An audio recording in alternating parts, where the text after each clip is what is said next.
जय सीताराम। सद्व्यवहार मनुष्य के जीवन में सद्व्यवहार जो है बहुत महत्वपूर्ण है।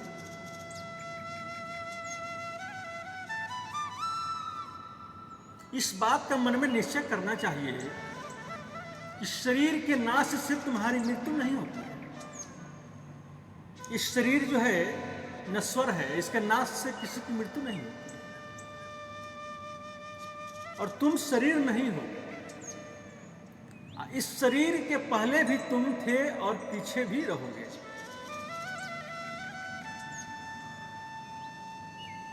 तुम आत्मा हो। इस शरीर रूप में जो आत्मा है ये कभी मरता नहीं है और तुम्हारा स्वरूप जो है नित्य है।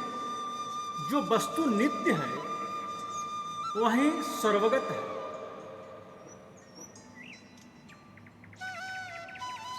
जो वस्तु नित्य है वो सर्वगत है, अचल है, स्थिर है, सनातन होती है।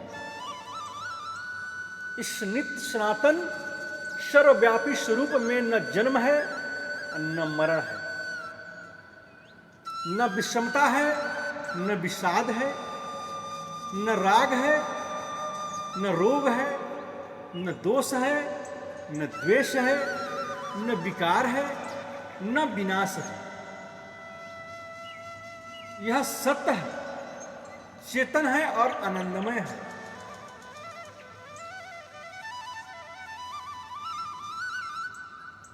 इसमें जो है कुछ भी नहीं।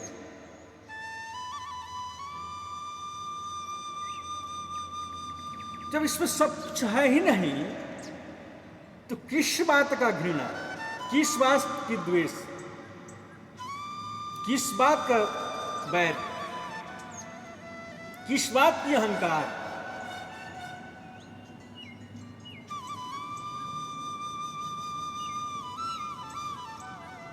आनंदमय सत्य चेतन स्वरूप आत्मा सर्वगत है। संसार में जितने जीव हैं सबसे यही निर्दोष और सम आत्मा स्थित है। इसलिए जिसकी दृष्टि हम आत्मा की ओर होगी वह न किसी से घृणा करेगा न द्वेष। इस नित्य सनातन सर्वव्यापी स्वरूप में न जन्म है न मरण है, न विषमता है, न विवाद है, न विषाद है, न राग है, न रोग है, न दोष है, न द्वेष है, न विकार है, न विनाश है।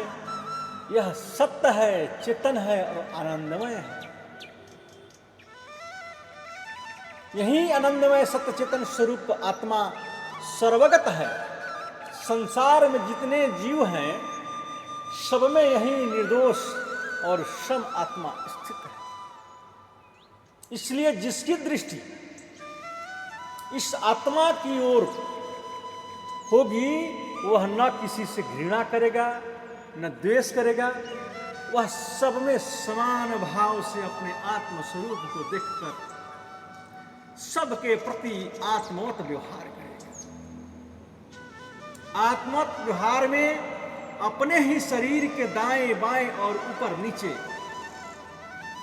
अंगों के साथ और उसके द्वारा होने वाले व्यवहार की भांति क्रिया में भेद रहेगा। क्योंकि ब्रह्म व्यवहार सारे के सारे प्रकृति में है और प्रकृति में भेद है।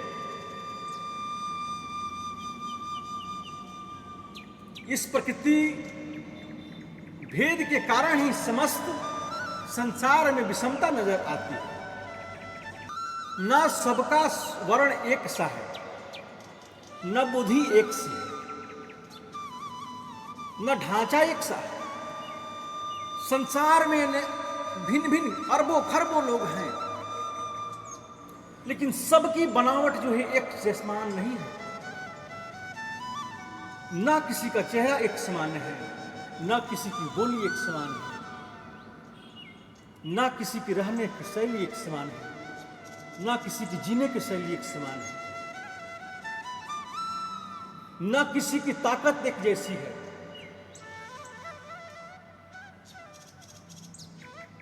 तो न चेहरा एक सा है, न कुछ भेद अवश्य है। इस भेदमय संसार में अभेद देखना ही तो आत्मबुद्धि है, अशुद्ध ज्ञान है। ये सारे भेद विनाशी हैं और वह अभेद अविनाशी है।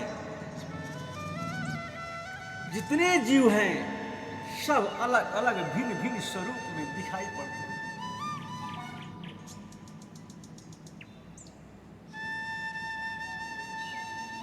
उन सब में एक विभाग रहित नित्य अविनाशी आत्मा को देखो और ऐसा देखते ही यथा योग्य बर्ताव करो, तुम्हारे सब बर्ताव अंदर से यथार्थ निर्दोष हो जाएंगे।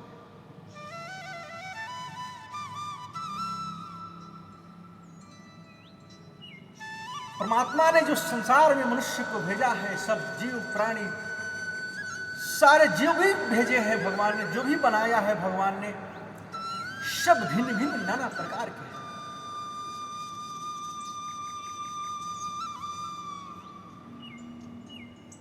एक ही विशाल वृक्ष के बहुत सी डालियां हैं। एक विशाल वृक्ष और उसमें जो है अनेकों डालियां, अनेकों पत्ते, लाखों पत्ते, हजारों फूल तथा फल लगे हुए हैं। डालियों और पत्तों की अलग अलग आवश्यकता भी है और सार्थकता भी है, क्योंकि फूल तथा फल उन्हीं से मिलते हैं।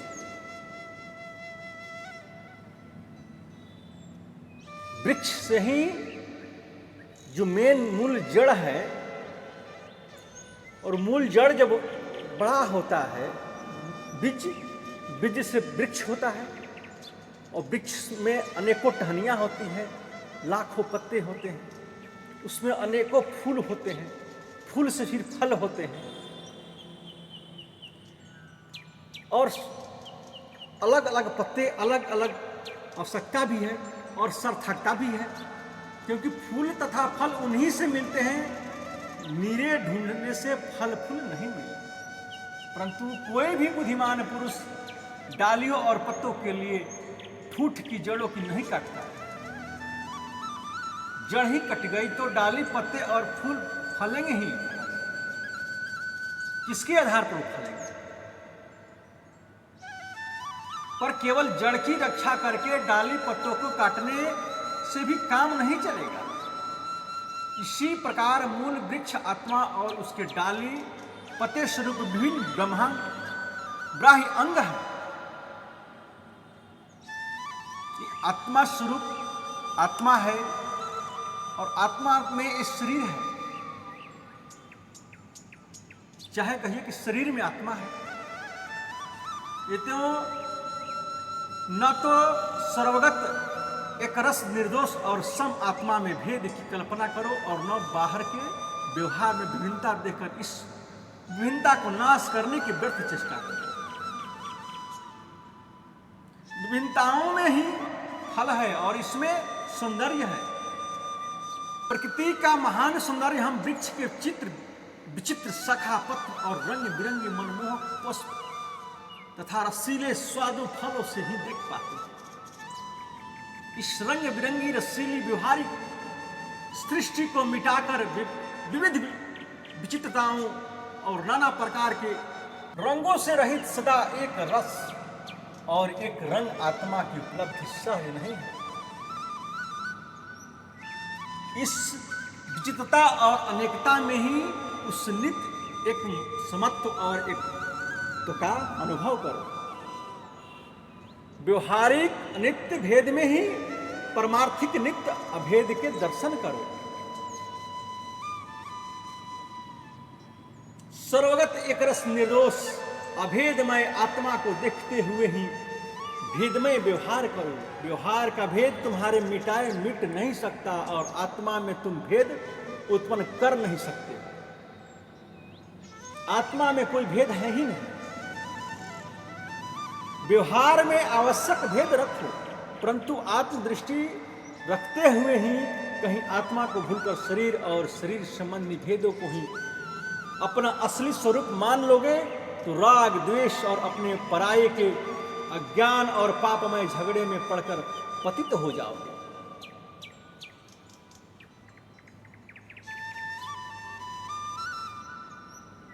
तुम सनातनी हो, युक्त प्रांत के हो, ब्रह्मांड हो,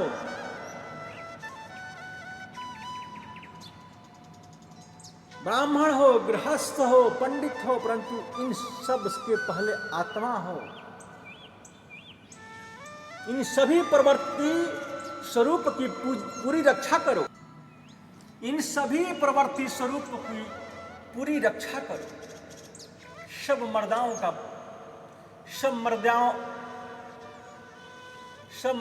का पालन करो, परंतु वैसे ही जैसे नाट्य का पात्र नाट्यमय स्टेज पर अपने स्वांग के अनुसार ही खेल खेलता है, लेकिन अपने निज स्वरूप को कभी मत भूलो।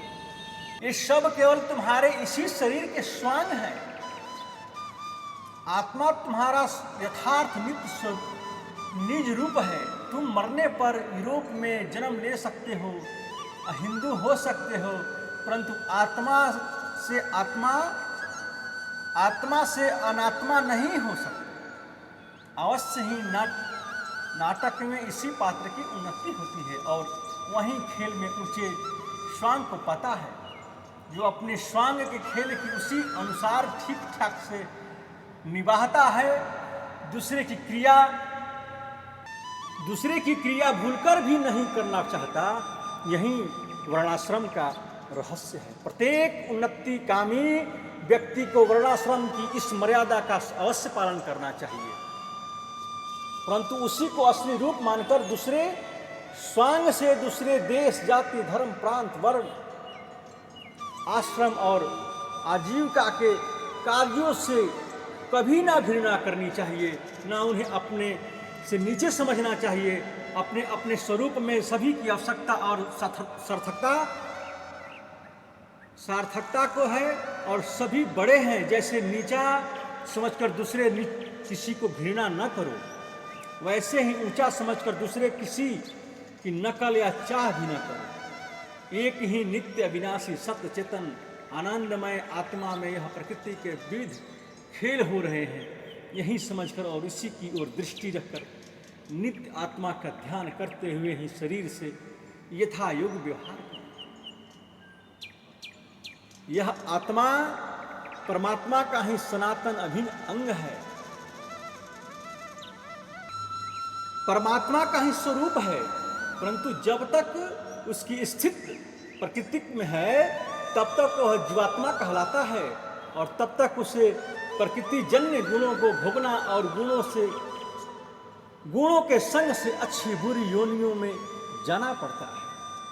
असंग अक्रिय नित्य आनंदमय होने पर भी उसे प्रकृति स्थित होने से सुख दुख का भोग करना पड़ता है। इसी प्रकृति में से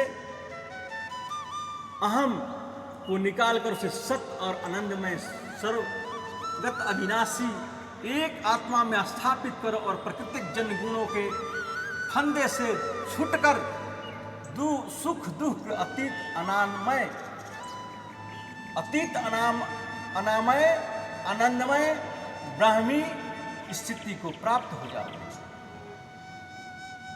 यह स्मरण रखो कि देह में स्थित होने से जो सुख दुख भोग जीवात्मा कहलाता है, वही साक्षी रूप से दृष्टा, अंदर से सच्ची आवाज देने वाला होने से अनुमंता, धारण पोषण करने वाला होने से भरता, नियम के रूप से ईश्वर और निर्गुण स्वरूप में परमात्मा है।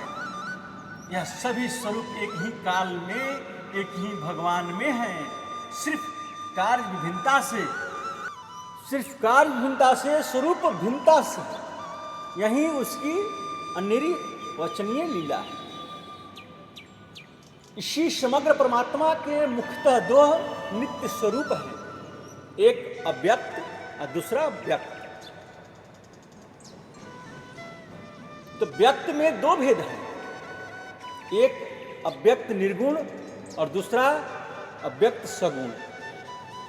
अव्यक्त निर्गुण उस स्थिति का नाम है जिसमें शक्ति की लीला बंद है।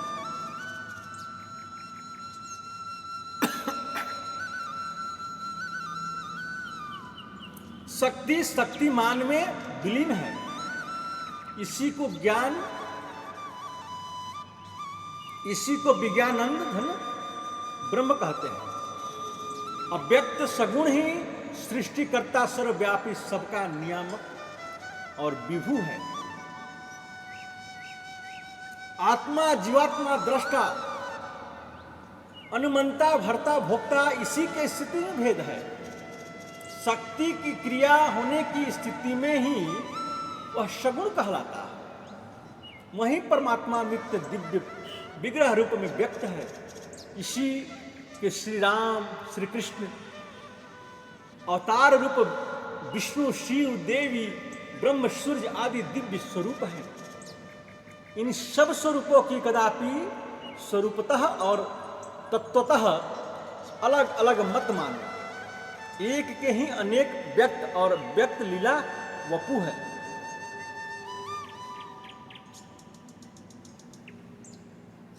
अपने इष्ट रूप के अनंत भक्त रहो। शेष सब रूपों को या तो उसी में विलीन करके सर्वदा सर्वथा एक उसी को देखो।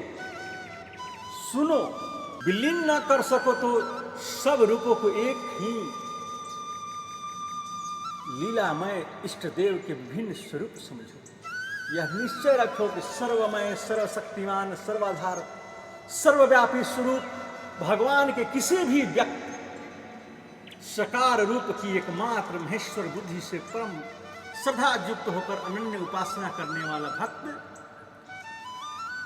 और नित्य निर्गुण विज्ञानंद धन परमात्मा की अभेदोपासना करने वाला ज्ञानी, दोनों अंत में एक भगवत तत्व को प्राप्त होंगे। क्योंकि परमात्मा एक ही है। अवश्य ही लीलामय सकार स्वरूप का अनन्य उपासक श्रेष्ठ योगवेता पुरुष प्रेम के अलंब रस को विशेष रूप से उपलब्ध हो।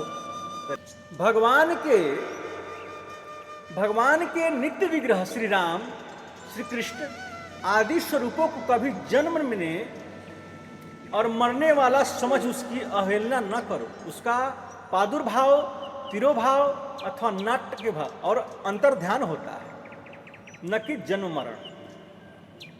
जो लोगों इनके अज अविनाशी महेश्वर रूप परम पुरुषोत्तम भगवान को न जानकर उन्हें जन्मने मरने वाले मनुष्य समझते हैं, उसकी बातों पर विश्वास कभी न करो और परम श्रद्धा के साथ उस दिव्य रूप को अपनी अपनी रुचि के अनुसार ध्यान भजन करते रहो। यह भगवान की योग माया का बड़ा प्रभाव है। योग माया का पर्दा डालकर प्रकट होने के कारण ही तो वह मूढ़ लोग अज और अविनाशी भगवान को न पहचानकर श्री राम, श्री कृष्ण के रूप को मायाबद्ध मानव रूप कहते हैं। भगवान की दुरत्य माया के वही पुरुष बचकर पार जा सकता है जो माया के अधिपति भगवान के शरण हो जाता है। भगवान के अव्यक्त और व्यक्त निर्गुण सगुण रूप के भेदभाव न कर, विवाद को छोड़कर तर्क को तिलांजलि देकर केवल प्रेम पूर्वक भजन ही कर। चाहे अव्यक्तों को भजो या व्यक्तों को प्राणी मात्र के साथ सद्व्यवहार की दोनों में ही जरूरत है। व्यक्त में सब ब्रह्ममय है और अव्यक्त में सब ब्रह्ममय है और व्यक्त में श्री कृष्णमय और श्री राममय है। बात एक ही है। चाहे सबको ब्रह्म समझकर अपने को भी उसके विभिन्न मानकर अनिवार्य व्यवहारिक भेदों को रखते हुए भी अभेद व्यवहार करो। चाहो सबको श्री राम स्वरूप मानकर श्री राम के दिए हुए अपने स्वांग के अनुसार सबकी यथा योग्य सेवा करना चाहिए। याद रखना चाहिए कि सेवा स्वकर्म से ही अच्छी प्रकार हो सकती है। यह आदर्श साधकों के लिए सिद्धि की बात तो सिद्ध हो जाती है। जय श्री राम।